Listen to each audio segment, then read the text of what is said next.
place, but the most funnest place to find us, of course, is on Stitcher Premium, where if you go to Stitcher.com/Thinking Sideways, use the code Sideways, you can listen to us 4 days ahead of time with no commercial content, and also you get bonus content. And if you sign up with that code Sideways, you get a free month as well.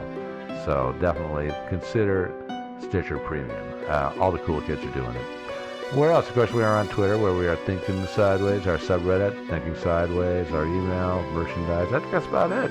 All right, so that's it for this week. You guys, any last thoughts? Nope. First round for me. I have no idea what that meant. I was trying to make a joke about the gun, but it didn't work. Totally. Because as usual, my puns are really horrid. Okay, I get it round. She's giving me the... I thought you were talking booze. She got married, and now she's perfected that angry look. Yeah. I know. It's the wife stare. Yes, and I'm familiar with it, which is why it scares the crap out of me. Yep, I got it now. It's amazing, the metamorphosis. All right, you guys, next week then. Bye. Bye, guys.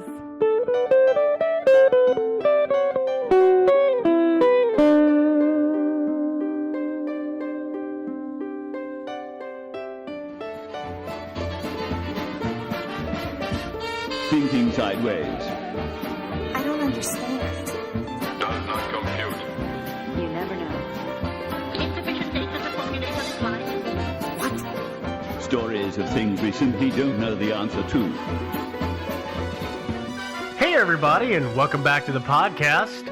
Thinking Sideways, the podcast, is the one that we are. Yeah. Not that other one you were looking at and decided not to download. You made the right choice. Because they are losers. Yeah. Exactly. I am Steve, as always, joined by... So this week, we're going to talk about a story that a lot of people probably know, but they may not realize how much debate there is around it. And it's a story that is, who are the first people to settle the new world and to colonize it. Yeah, hot off the heels of our October Slay Fest. We're just taking a little bit of a, I think, my next episode is going to be a little weird too, a little different. But not full of stabbings and things. There is very little stabbing in this. Which is great. Yeah. Very little of it. So why don't we just go ahead and hop right into it? So as everybody knows, in 1492, Columbus sailed the ocean blue. No, actually, that's not where we're going. We're going much farther back in time. We're going to travel at least 11 to 20-some-odd thousand years before today. Mm-hmm. Somewhere in that range. And of course, we're going to get into all this, but who knows? Humans might have arrived on this continent 50, 60,000 years ago. It's hard to say. And that's a good point to bring up, Joe. Normally, as anybody who's listened to the show before knows, we always kind of try to tell a story, and then we talk about the theories, and then we kind of hash them out. But in this case, it's not really a story. There's no story. This is all theories. So this is entirely the theory section. Mm-hmm. And be prepared for a lot of science, you guys. Yeah, there's a lot of science. I did a lot of Googling to figure out what words meant, specific words. I've never even heard that word. Thank you, Google. We're not going to get too heavily into the boring details of DNA analysis and stuff like that. No, we're going to keep this at a high level, because if we tried to go into this would be a 8-hour discussion. If we really broke down into serious archaeological nerddom, which we just can't go there. And all that good stuff. But let's just say when Columbus arrived here, there were indigenous people. Maybe not all of you knew this, but there were indigenous people here. When I was a kid, actually, there was it's like Columbus arrived here and made friends with the Indians and took some of them back to Spain with them for a tour of Spain. Of course, I guess he really took them back as slaves. But Columbus himself is a whole nother story. And it's kind of a funny thing is there's a little bit of debate about what Columbus was doing and where he was going. And that's how I came across this, as I was doing some research on Columbus. And then I started discovering a bunch of this prehistory. And that's where this whole story has germinated from. Yeah. Oh, as just a quick aside, if you guys want to read a good book, and that's not just you two, but our listeners too, I can't remember the author, but the name of the book is The Last Voyage of Columbus, because he came to the New World 4 times. Was it 4? I thought it was 3. No, it's 4 times. Okay. Yeah. And Joe would know he was there. I know. Anyways, so they went through some amazing, harrowing adventures, including having their ship almost sink from underneath them. They had to beach it on a desert island in the Caribbean, and they were marooned for a year. Ugh. And they went through a lot more harrowing things than that. You just got to read the book, but it was amazing, all the tribulations they went through. Oh, no, I know Columbus is an interesting guy, and there may be at some point, if I can get enough information on what I was going after, we may do something on Columbus. But let's get back to the topic at hand of totally who settled the New World first. So what we're going to do here is we're going to start with our first theory, which I think is the basis for what most people know.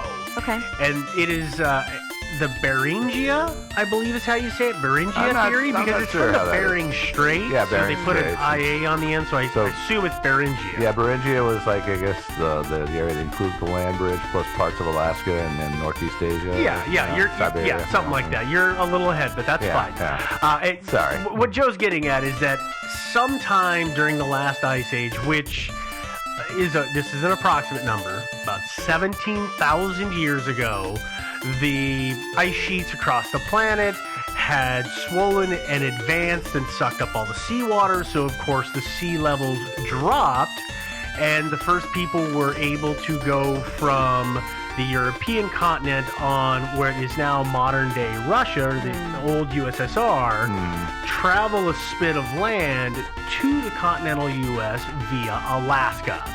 And that is called Eurasia. That chunk of ground is called Eurasia, which is now underneath the Bering Strait. Sure. Yeah, no, actually, I think Eurasia is Europe and Asia, right? Oh, you're right. I'm sorry. Yeah. They went from Eurasia across, that would be why it's Beringia, which Beringia. I'm not going to keep saying, because I know I'm screwing it up. I've got to say, though, but as an aside, that they must have been hardy souls. I was about to say hardy mother, but they must have been very hardy souls. Well, and we're going to get into some of the stuff about that. So we're gonna talk about that some. So here's what the theory goes.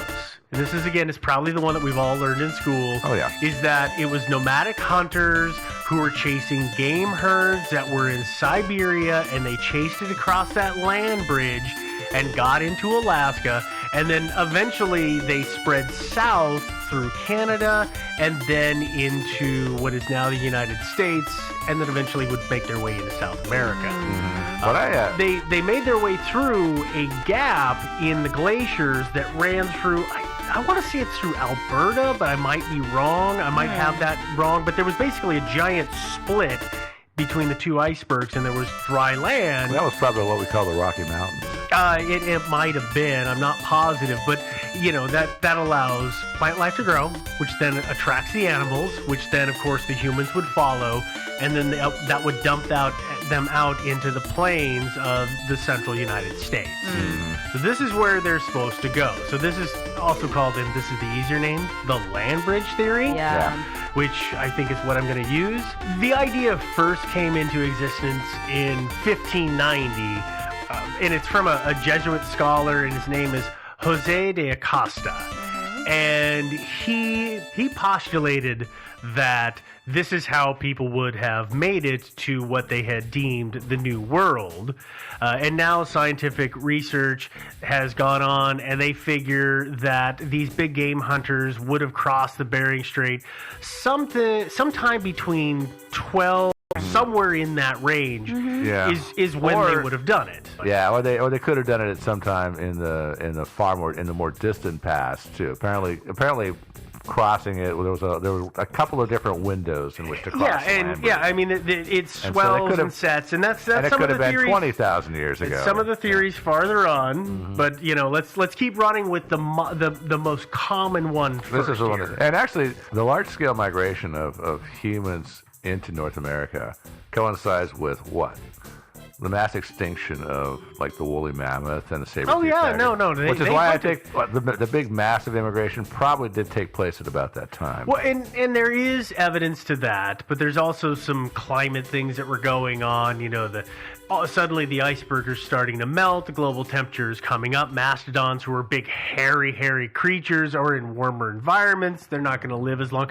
But that's a whole nother rabbit hole that we could go down. Oh, yeah, we're not. Yeah, no. This is a high-level discussion. The point is that, they would have crossed on foot, and they would have been walking across that land bridge to make it to that gap in the icebergs, and then get dumped out onto the Western Plains. Mm-hmm. So that is in a nutshell, in a very simplified version, how that theory works and how everybody thinks that people first came to this continent and then would have eventually migrated their way down to South America. Well, that's what they taught me in elementary school, so obviously it's right. Because everything they teach you in elementary school is the truth, the whole truth, and nothing but the truth. Absolutely. Yeah, that is absolutely... Are you about to tell me that that's not true?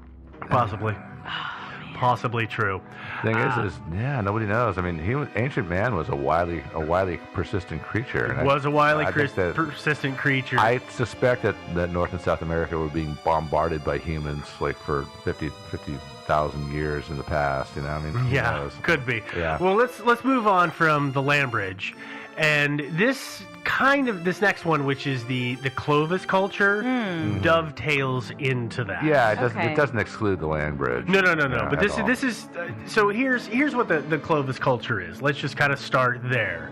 The Clovis culture is basically, we said they followed big game, so mastodons or the old camels, because camels were on this American continent as well. They were following all those. They were big game hunters. Well, this people has been identified only through stone remains that have been left behind. Why are they called the Clovis culture? Sorry, That's a good question. And that's a very good question. It is because of the fact that this was in 1932 in Clovis, New Mexico. Oh. They were doing an excavation and they started discovering old bones, like mastodon bones, that kind of old big bones, and finding all these stone points in there, stuck in bone or buried with them. And I was going to say, it's good for the Clovis people. They weren't found somewhere like these things weren't found like in Deadwood, South Dakota, or something. Yeah, the like Deadwood that. people. The Deadwood, I know. Terrible name. Yeah, terrible Las name. Vegas. How about Las Vegas? Well, the Clovis culture is believed to have ranged over the majority of North and South America. And like I said, because they were found in Clovis, New Mexico, that's the name that's applied to them, and that follows in suit. Remember, I said that there were spear points. Yeah. Well, they're called Clovis points based on the people that use them. Are there going to be photographs of these things on our website? We might have some, but I know the links that we're going to share are going to have many different images, because there is tons and tons of photos of these things. Oh yeah. But let me try and describe a Clovis point, because this is going to be kind of important for everybody to track with. Actually, it might be helpful for our listeners at this point to pause the podcast and go out to Wikipedia and yeah, we'll go to the picture. website and grab one of the links, and you'll see some of this, or just Google Clovis point, and it will come up. But here's what a Clovis point is. It's a flaked flint spear point. It's got a notched flute, which is inserted into a wooden or bone shaft, and it's got then a flat bottom on it. And I know that probably makes no sense to you right now, which is why I think I need to stop. Yeah, actually, and explain a little bit of this stoneworking technology, because there's some terms here that are going to get thrown around, and to help them make sense, I'm going to try and make some analogies to them and describe them as best I can. I said the word napping. Well, stone napping is the process of breaking stone into a shape that you want to use. So if you've ever just been hitting a rock with a hammer or something, or another rock, you break it into a shape that you want to use for whatever purpose. That's called napping, stone napping. You'll hear the term used, notched. If the easiest way to think about this is if you ever watch the old movies where there's Indians and they're firing arrows, and I mean old movies as in like the 1970s back, American Indians had stone arrowheads, and it was kind of a triangle, It tapered in with kind of a C shape, so they could tie it onto an arrowhead. Back out, yeah. So, or if you've ever been to the American Southwest, they sell the fake kind like by the millions. Yeah. So. And frankly, I always thought that those were actually a better design than the Clovis points, personally. Well, it depends on the application, but that section at the bottom, those kind of scalloped out C shapes, that's what's referred to as the notch. Yeah. You've got the term fluted. And this is a stone tool of some kind, can be for any use, that's got a groove running from its base to its tip down its center. So if you think about an arrowhead, but you were to stretch it out and elongate it, and then bevel out on both sides, kind of a little shallow valley. Because again, this is if you've ever watched a caveman movie where caveman has stick and he throws stick at beast and the stone is wedged in the tip. I would say it's similar to like the very basic outlay of like a broadsword. Yeah. They have that like groove down the middle that doesn't go all the way to the tip. That's kind of the reference I would make. Obviously, it's not a sword; it's just like the tip of it. Yeah, I don't know if that served. I don't know if that served the same purpose. But it did. Absolutely but it's a good did not. example. Well, yeah. Oh, I see what you're saying. Yeah. Just for visuals. Yeah, for the swords, actually, those are called bloodlines. It doesn't. Again, totally and this was for sticks, right? You would split a stick down the middle and stick that, or maybe a bone, in there or something to make a handle. It was a way to hold that piece of stone in using that tension groove. mostly, right? And there's theories that they were tied in, or maybe they're loose. I'm guessing they were tied in somehow. Sure. But again, this is just the real basic overview of what these terms mean.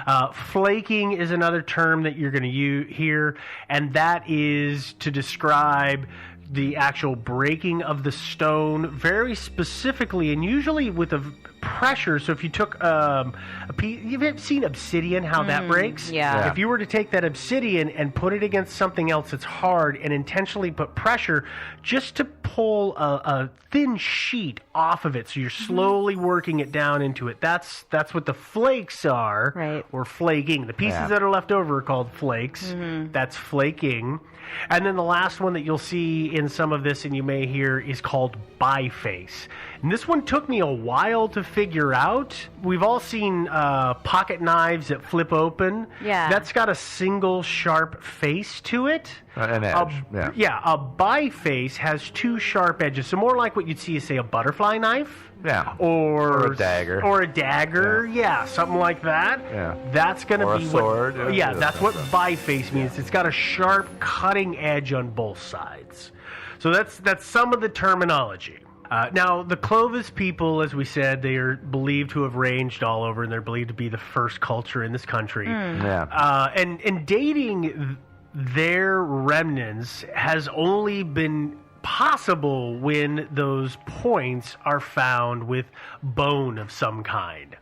And right, so because you can't date rock. Right, because it's rock. Right. As I vehemently argued before. Yeah. So when they do the carbon dating, that's how they're getting the idea of when those things are from. And some of these points were originally evidently quote unquote dated, but they've been reevaluated based on carbon dating of the bones that were found.